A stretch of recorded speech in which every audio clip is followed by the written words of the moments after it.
दोस्तों आप लोग कैसे हैं। आई होप कि आप लोग अच्छे होंगे और स्वस्थ होंगे, साथ में बोर्ड एग्जाम के लिए काफी अच्छी तरह से तैयारी कर रहे होंगे।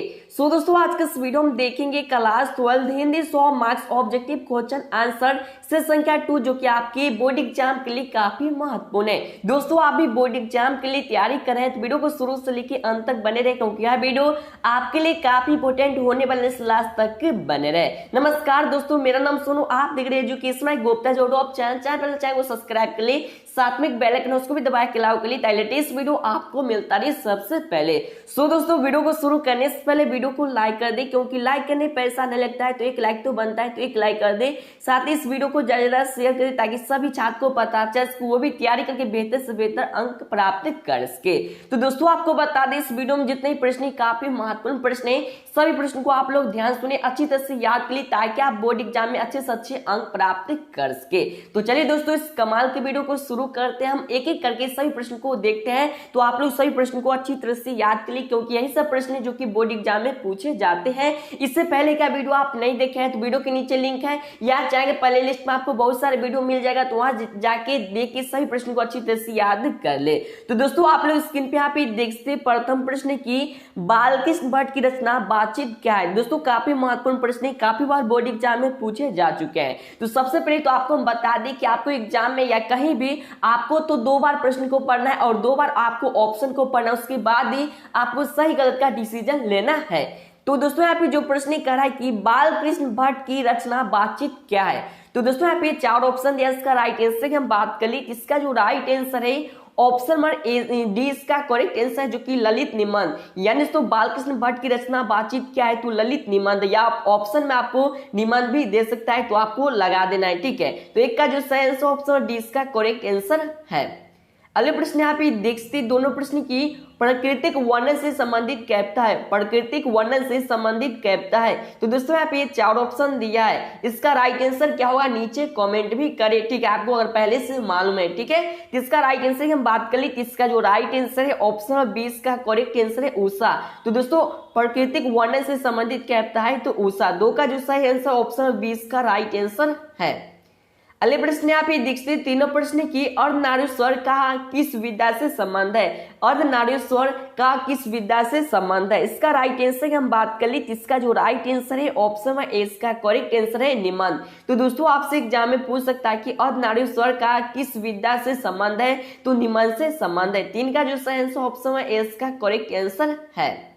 अगले प्रश्न यहाँ पे देखते 4 प्रश्न की परगीत और समाज किनकी रचना है। दोस्तों काफी महत्वपूर्ण प्रश्न है, काफी बार एग्जाम में पूछे गए हैं, तो आपसे हो सकता है एग्जाम में पूछा जाएगा कि परगीती जो कि परगीत और समाज किनकी रचना है। इसका राइट आंसर क्या हो जाएगा, तो ऑप्शन 20 का करेक्ट आंसर है, जो कि वह है नावर सिंह की। यानी तो परगीत और समाज किनकी रचना है, तो नावर सिंह की है। 4 का जो सही आंसर है ऑप्शन 20 का करेक्ट आंसर है। अगले प्रश्न यहाँ पे देखते जो 5वां प्रश्न है, तिरीच की रचनाकार है, तिरीच की रचनाकार है। इसका राइट आंसर की हम बात कर ली, इसका जो राइट आंसर है ऑप्शन 20 का करेक्ट आंसर है उदय प्रकाश। तो दोस्तों आपको याद है तिरीच के रचनाकार कौन है, तो उदय प्रकाश। आपसे एग्जाम में पूछ सकता है कि उदय प्रकाश के द्वारा क्या लिखा गया है, तो वह यहाँ पे तिरीच। या आपसे एग्जाम में पूछ सकता है कि तिरीच के लेखक कौन यानी कि राइटर कौन है, तो वह यहाँ पे उदय प्रकाश। तो 5 का जो सही आंसर ऑप्शन 20 का करेक्ट आंसर है। दोस्तों अभी तक वीडियो को शेयर नहीं किया तो वीडियो को शेयर कर दे, ताकि और भी छात्र जुड़ सके, वो भी तैयारी करके बेहतर से बेहतर अंक प्राप्त कर सके। इससे पहले का वीडियो आप नहीं देखे हैं तो आपके सामने आई बटन दिख रहा है, उसमें क्लिक करके और वीडियो देख सकते हैं। तो चलिए दोस्तों हम अगले प्रश्न की ओर चलते हैं। इससे पहले आपको बता दें, किसी ने कमाल की बात कही है कि संघर्ष में आदमी अकेला होता है, संघर्ष में आदमी अकेला होता है, सफलता में दुनिया उसके साथ होती है, सफलता में दुनिया उसके साथ होती है, जिस जिस पर ये जग हंसा है उसी ने इतिहास रचा है। तो दोस्तों किसी ने यहाँ पे करेक्ट बात कही है कि संघर्ष में आदमी अकेला होता है, लेकिन सफलता में दुनिया उसके साथ होती है, जिस जिस पर यह जग हंसा है उसी ने इतिहास रचा है। तो दोस्तों आप लोग को हम कहेंगे कुछ कर दिखाइए ऐसा कि दुनिया करना चाहे आपके जैसा। तो चलिए हम अगले प्रश्न की ओर चलते हैं। इसी तरह हम बीच बीच में शायरी के माध्यम से आपको समझाने की कोशिश करेंगे, ठीक है, क्योंकि अगर हम बात करें तो पढ़ाई के साथ साथ थोड़ा जो कि खेलना कूदना सब कुछ जरूरी है, ठीक है। तो पढ़ाई के साथ साथ थोड़ा मजाक भी जरूरी है। तो यहाँ पे हर चीज आपको अच्छी तरह से मिलेगा और अच्छी तरह से यहाँ पे आपको जो कि रीडिंग स्टडी यहाँ पे जो कराया जाएगा, अच्छी तरह से यहाँ पे पढ़ाया भी जाएगा, ठीक है। तो अगले प्रश्न यहाँ पे देखते जो 6 प्रश्न कह रहा है कि इनमें से कौन सी रचना ओम प्रकाश वाल्मीकि की है। इनमें से कौन सी रचना ओम प्रकाश वाल्मीकि की है। इसका राइट आंसर हम बात करें कि इसका जो राइट आंसर है ऑप्शन नंबर सी, इसका करेक्ट आंसर है जूठन। तो दोस्तों आपको याद रखिए इनमें से कौन सी रचना ओम प्रकाश वाल्मीकि की है, तो जूठन। 6 का जो सही आंसर ऑप्शन नंबर सी, इसका करेक्ट आंसर है। अगले प्रश्न आप देखते हैं 7 प्रश्न की हंसते हुए मेरा अकेलापन के लेखक है। हंसते हुए मेरा अकेलापन के लेखक कौन है, यानी कि राइटर कौन है। तो सबसे पहले यहाँ पे 4 ऑप्शन दिया है, तो आप लोग सबसे पहले ऑप्शन देखिए और इसका राइट आंसर क्या होगा नीचे कमेंट करें। हमको आंसर बताने से पहले ही आप लोग कमेंट करें ताकि हो सकता है तो आप लोगों का जो आंसर हो सही हो, ठीक है। तो हंसते हुए मेरा अकेलापन के लेखक कौन है, किसका राइट आंसर हम बात कर ली, किसका जो राइट आंसर है ऑप्शन नंबर यहाँ पे 20 का करेक्ट आंसर है मल्लज। तो दोस्तों आपको है कि हंसते हुए मेरा अकेलापन के लेखक कौन है, तो मल्लज जी है। 7 का जो सही आंसर ऑप्शन 20 का राइट आंसर है। अगले प्रश्न आप ये देखते हैं 8वें प्रश्न की एक लेख और एक पत्र के रचनाकार है। एक लेख और एक पत्र के रचनाकार है। तो दोस्तों इसका जो कि यहाँ पे लेखक कौन है, यानी कि राइटर कौन है, यानी कि हम बात करें तो रचनाकार कौन है, किसका राइट आंसर हम बात करें, किसका जो राइट आंसर है ऑप्शन नंबर ए, इसका करेक्ट आंसर है भगत सिंह। तो दोस्तों आपसे एग्जाम में पूछ सकता है कि एक लेख और एक पत्र के रचनाकार कौन है, तो भगत सिंह है। 8 का जो सही आंसर ऑप्शन नंबर ए, इसका करेक्ट आंसर है। अगले प्रश्न यहाँ पे देखते हैं 9वां प्रश्न है जो कि काफी महत्वपूर्ण प्रश्न, काफी बार बोर्ड एग्जाम में पूछे जा चुके हैं। तो यहाँ पे काफी बार एग्जाम में पूछे जा रहे हैं, तो आप इसे चाहे तो नोट भी कर सकते हैं क्योंकि काफी महत्वपूर्ण प्रश्न है। भूषण के प्रिय नायक है, भूषण के प्रिय नायक है। तो दोस्तों इसका राइट आंसर हम बात करें, इसका जो राइट आंसर है ऑप्शन नंबर 20 का करेक्ट आंसर है छत्रपति शिवाजी और छत्रसाल, यानी तो भूषण के प्रिय नायक है तो यहाँ पे छत्रपति शिवाजी और छत्रसाल। 9 का जो सही आंसर ऑप्शन नंबर 20 का करेक्ट आंसर है। अगले प्रश्न यहाँ पे देखते 10वें प्रश्न की भूषण किस काल के कवि है। भूषण किस काल के कवि है। तो दोस्तों यहाँ पे 4 ऑप्शन है, इसका राइट आंसर हम बात कर ली, इसका जो राइट आंसर है ऑप्शन डी, इसका करेक्ट आंसर है जो कि रीति काल। तो दोस्तों आपको याद है भूषण किस काल के कवि है, तो रीति काल के कवि है। सो दोस्तों किसी ने कमाल की बात कही कि सफलता एक दिन में नहीं मिलती, सफलता एक दिन में नहीं मिलती मगर ठान लो तो एक दिन जरूर मिलती है। तो दोस्तों यहाँ पे किसी ने करेक्ट ही बात कही है कि सफलता एक दिन में नहीं मिलती मगर ठान लो तो एक दिन जरूर मिलती है। तो दोस्तों आप लोग भी पढ़ने के यहाँ पे रट लगा लीजिए, ठान लीजिए कि हमको ये करना है तो करना है, लेकिन आप करके ही छोड़िए तभी जाके आपको सफलता मिलेगा। अगर हो सकता है अगर आपको आज सफलता नहीं मिला तो क्या हुआ, कल आपको जरूर सफलता मिलेगी। तो ये यहाँ पे किसी ने लिखा है कि सफलता एक दिन में नहीं मिलती मगर ठान लो तो एक दिन जरूर मिलती है। तो काफी करेक्ट लाइन है। चलिए हम अगले प्रश्न की ओर चलते हैं। अगले प्रश्न यहाँ पे देखते हैं 11वें प्रश्न की भूषण की लिखी कविता कौन सी है। भूषण की लिखी कविता कौन सी है। तो दोस्तों यहाँ पे 4 ऑप्शन दिया है, इसका राइट आंसर हम बात कर ले, इसका जो राइट आंसर है ऑप्शन में क्या हो जाएगा, तो ऑप्शन में यहाँ पे हो जाएगा जो कि बात करिए तो उसी हो जाएगा क्योंकि कवित, यानी कि भूषण की लिखी कविता कौन सी है, तो कवित है। अगले प्रश्न यहाँ पे देखते 12वें प्रश्न की चिंतामणि त्रिपाठी और मतीराम भूषण के क्या लगते हैं।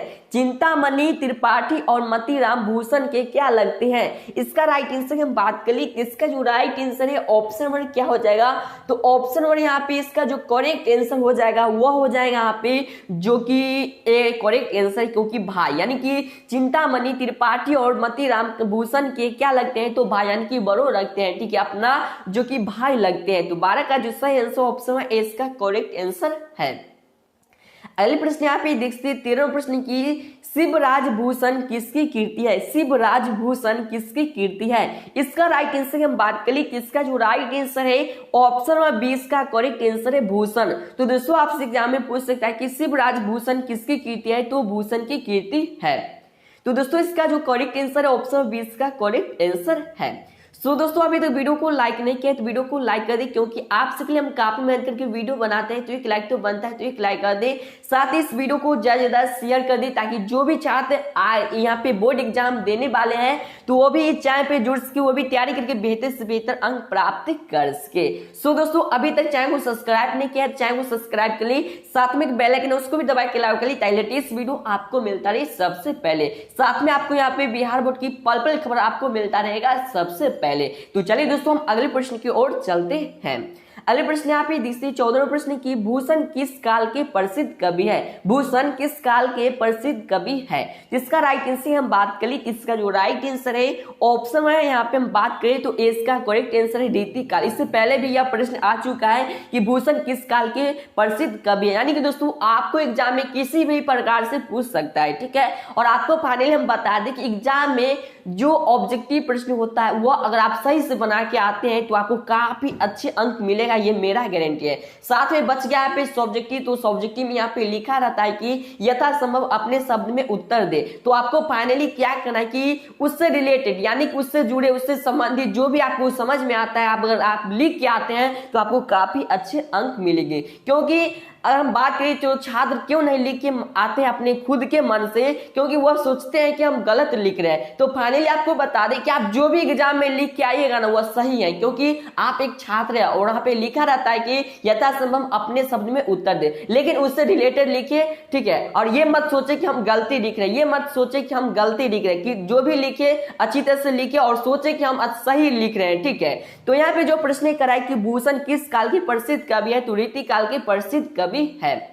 अगले प्रश्न यहाँ पे दिखते 15वें प्रश्न की तुलसीदास का मूल नाम क्या था? तुलसीदास का मूल नाम क्या था? तो दोस्तों इसका राइट आंसर हम बात कर ली, इसका जो राइट आंसर है ऑप्शन में यहाँ पे क्या हो जाएगा, तो ऑप्शन यहाँ पे 20 का करेक्ट आंसर है राम बोला। दोस्तों काफी अच्छी प्रश्न है, काफी बार एग्जाम में पूछे जा चुके हैं कि तुलसीदास का मूल नाम क्या है, तो राम बोला, ठीक है। तो 15 का जो सही आंसर ऑप्शन 20 का करेक्ट आंसर है। सो दोस्तों किसी ने कमाल की बात कही है कि जिंदगी ने मुझे एक चीज सिखा दी, जिंदगी ने मुझे एक चीज सिखा दी, अपने आप में खुश रहना और किसी से कोई उम्मीद न करना। यानी दोस्तों यहाँ पे काफी अच्छी लाइन है कि जिंदगी ने मुझे एक चीज सिखा दी, अपने आप से खुश रहना और किसी से कोई उम्मीद न करना। यानी दोस्तों जिंदगी में हमेशा खुश रहिए, ठीक है, और किसी पे भरोसा मत कीजिए, क्योंकि किसी का उम्मीद यानी कि अगर बात करें तो आजकल यानी कि इस दुनिया में अपना कोई नहीं है, ठीक है। आप जो समझ रहे कि मेरा ये भाई है, ये मेरा ये चाचा है, लेकिन कोई नहीं है, इसलिए आप कुछ कर दिखाए ऐसा कि दुनिया करना चाहे आपके जैसा, ठीक है। तो आप लोग कुछ अच्छी कर यहाँ पे दिखाइए, कुछ अच्छे बन के दिखाइए, अच्छी तरह से यहाँ पे नॉलेज लीजिए, ताकि आपको खुद पे विश्वास रहना चाहिए। सबसे पहली बड़ी बात तो यह है कि सबसे पहले तो आप खुद पे विश्वास रखिए, ठीक है, कि हम ये कर सकते हैं, हम इतना अंक ला सकते हैं, ठीक है। तो इस प्रकार से अगर आप सोचते हैं तो काफी आप अच्छी जो कि जगह पे आप पहुंच सकते हैं, ठीक है। अगले प्रश्न यहाँ पे दिखती 16वें प्रश्न की भक्तमाल के रचयिता कौन है? भक्तमाल के रचयिता कौन है? तो दोस्तों इसका राइट आंसर हम बात करें, इसका जो राइट आंसर होगा ऑप्शन नंबर डी इसका करेक्ट आंसर जो कि नाभादास। दोस्तों भक्तमाल के रचयिता कौन है? तो नाभादास इसका रचयिता है। 16 का जो सही आंसर ऑप्शन डी इसका करेक्ट आंसर है। अगले प्रश्न यहाँ पे देखिए 17वें प्रश्न की भूषण किस काल के कवि है? इससे भी पहले भी प्रश्न आ चुका है, इससे ही पता चलता है कि यह कितना इंपोर्टेंट प्रश्न है कि भूषण किस काल के कवि है। इसका राइट आंसर हम बात कर ले, इसका जो राइट आंसर ऑप्शन बी है, डी हो जाएगा जो कि रीतिकाल, ठीक है। लेकिन यहाँ पे ऑप्शन दिया है जो कि बी, लेकिन हमको लगता है कि गलत है, क्योंकि यह रीतिकाल के कवि है, ठीक है। अगले प्रश्न यहाँ पे देखते 18वें प्रश्न की तुमुल कोलाहल कलह में शीर्षक कविता के रचयिता कौन है? तुमुल कोलाहल कलह में शीर्षक कविता के रचयिता कौन है? इसका राइट आंसर हम बात कर ली, इसका जो राइट आंसर है ऑप्शन में यहाँ पे जो कि एस का करेक्ट आंसर है जयशंकर प्रसाद। तो दोस्तों 18 का जो सही आंसर ऑप्शन है एस का करेक्ट आंसर है। अगले प्रश्न यहाँ पे देखते 19वें प्रश्न की सुभद्रा कुमारी चौहान की लिखी कविता कौन सी है? सुभद्रा कुमारी चौहान की लिखी कविता कौन सी है? इसका राइट आंसर हम बात कर ली, इसका जो राइट आंसर है ऑप्शन नंबर क्या हो जाएगा, तो ऑप्शन यहाँ पे 20 का करेक्ट आंसर है पुत्र वियोग। दोस्तों आपसे एग्जाम में पूछ सकता है कि पुत्र वियोग किसके द्वारा लिखा गया है, तो वह यहाँ पे सुभद्रा कुमारी चौहान के द्वारा लिखा गया है। 19 का जो सही आंसर ऑप्शन 20 का करेक्ट आंसर है। सो दोस्तों आपको बता दें मेरा एक सेकेंड चैनल पे जिसका लिंक वीडियो के नीचे मिल जाएगा, तो वहां जाकर चैनल को सब्सक्राइब कर लिए, साथ में बेल आइकन उसको भी दबा के अलाउ कर लिए ताकि लेटेस्ट वीडियो आपको मिलता रहे सबसे पहले। दोस्तों आपको बता दें उस चैनल पे ऑनलाइन जुड़े वीडियो आपको मिलेगा, तो जाके जल्द चैनल को सब्सक्राइब कर लिए ताकि जो भी वीडियो हम डालें सबसे पहले आपको नोटिफिकेशन के द्वारा मिलता रहे। तो चलिए दोस्तों हम अगले प्रश्न की ओर चलते हैं। ज्यादा प्रश्न नहीं ले, सिर्फ हम यहाँ पे 25 प्रश्न लिए हैं जो कि आपके एग्जाम के दृष्टिकोण से काफी महत्वपूर्ण प्रश्न है। ठीक है, तो आप लोग सभी प्रश्नों को अच्छी तरह से याद कर ले। और फाइनली आपको एक बात बता दें कि आप जो भी प्रश्न याद करते हैं उससे 5 से 6 दिन के बाद एक बार फिर से वीडियो को देख ले ताकि आपको अच्छी तरह से याद हो सके। दोस्तों पढ़ाई एक ऐसा चीज है, जब तक आप रिवीजन करते रहिएगा तब तक आपको हर एक बात हर एक शब्द अच्छी तरह से याद रहेगा। अगर आप छोड़ देते हैं तो आप ये सब भुला जाते हैं। जैसे मैं आपको एग्जांपल में बता दें कि जिस प्रकार नदी है जो कि चलता रहता है, उसी प्रकार अगर बात करें तो नदी का पानी अगर एक ठम रुक जाए तो वह सूख जाएगा। ठीक है, यानी कि रुक कर गंदा हो जाएगा, कि यही सब होता है। ठीक है, तो इसकी वजह से पढ़ाई भी वैसा है, जिस प्रकार नदी है उसी प्रकार यहाँ पे पढ़ाई है। अगर मान लीजिए पोखर की बात कर ले तो पोखर में आप देखते हैं जो कि एक ठम पानी रह रहा के वह क्या होता है, सूखने लगता है। ठीक है, और एक ठम रुका रहता है। ठीक है, लेकिन नदी ऐसा नहीं, नदी यानी कि चलता रहता है। तो उसी प्रकार आप लोग भी तैयारी करते रहिए, रिवीजन करते लेके। अगर आज पढ़े आप पिछला बात तो कल आगे वाला पढ़िए, फिर इसे 2 दिन के बाद फिर से उसे पढ़े ताकि रिवीजन होता रहे और आपको अच्छी तरह से याद रहे। क्योंकि हम बात करिए तो ऐसा ही करके हम काफी अच्छे स्कोर पाएंगे, क्योंकि हम जानते हैं कि पढ़ाई इसी प्रकार से हो सकता है। ठीक है, पढ़ाई कुछ भी नहीं है, लेकिन यहाँ पे जो छात्र है उल्टा पुल्टा सोचते हैं, ये हमसे नहीं होगा। पहले तो आपको जो सोच है वो अच्छा रखे। ठीक है, तो फाइनली हम आपको बता दें कि बहुत सारे ऐसे भी छात्र होंगे जिनको यह बात बुरा लगता होगा। ठीक है, तो आपको कैसा लगता है ये भी नीचे कमेंट करें। तो दोस्तों यहाँ पे जो प्रश्न कराई कि शमशेर बहादुर सिंह को हिंदी साहित्य में क्या कहा जाता है, शमशेर बहादुर सिंह को हिंदी साहित्य में क्या कहा जाता है। इसका राइट आंसर हम बात कर ली, इसका जो राइट आंसर है ऑप्शन ए, इसका करेक्ट आंसर है कवियों के कवि। यानी तो शमशेर बहादुर सिंह को हिंदी साहित्य में क्या कहा जाता है, तो कवियों के कवि कहा जाता है। 20 का जो सही आंसर ऑप्शन ए, इसका करेक्ट आंसर है। अगले प्रश्न यहाँ पे देखते हैं 21वां प्रश्न की इनमें से मुक्तिबोध की कौन सी रचना है, इनमें से मुक्तिबोध की कौन सी रचना है। इसका राइट आंसर हम बात कर ली, इसका जो राइट आंसर है ऑप्शन 20 का करेक्ट आंसर है जन जन का चेहरा एक। तो दोस्तों आपको यह कि इनमें से मुक्तिबोध की कौन सी रचना है, तो जन जन का चेहरा एक है। तो 21 का जो सही आंसर ऑप्शन 20 का करेक्ट आंसर है। अगले प्रश्न यहाँ पे देखते 22वें प्रश्न की पाठ्य पुस्तक में रघुवीर सहाय की संकलित अधिनायक कविताएं कैसी कविता है। पाठ्य पुस्तक में रघुवीर सहाय की संकलित अधिनायक कविताएं कैसी कविता है। तो इसका राइट आंसर हम बात कर ली, इसका जो राइट आंसर है ऑप्शन ए, इसका करेक्ट आंसर है जो कि व्यंग प्रधान। यानी तो हम बात करें पाठ्य पुस्तक में रघुवीर सहाय की संकलित कविता अधिनायक कविता कैसी कविता है, तो व्यंग प्रधान कविता है। 22 का जो सही आंसर ऑप्शन ए, इसका करेक्ट आंसर है। अगले प्रश्न यहाँ पे देखते 23वें प्रश्न की प्यारे नन्हे बेटे को कविता में लोहा किसका प्रतीक है। प्यारे नन्हे बेटे को कविता में लोहा किसका प्रतीक है। इसका राइट आंसर हम बात करें, इसका जो राइट आंसर है ऑप्शन 1 सी, इसका करेक्ट आंसर है जो कि क्रम का। यानी तो प्यारे नन्हे बेटे को कविता में लोहा किसका प्रतीक है, तो क्रम का प्रतीक है। तो इसका जो सही आंसर ऑप्शन सी, इसका करेक्ट आंसर है। अगले प्रश्न यहाँ पे 24वें प्रश्न की इनमें से अशोक वाजपेयी की कौन सी रचना है। इनमें से अशोक वाजपेयी की इनमें से कौन सी रचना, यानी इसका यहाँ पे जो चार ऑप्शन यानी कि 4 ऑप्शन दिया है, इसमें से जो सही यानी कि करेक्ट ऑप्शन क्या है, यानी कि सही आंसर क्या है।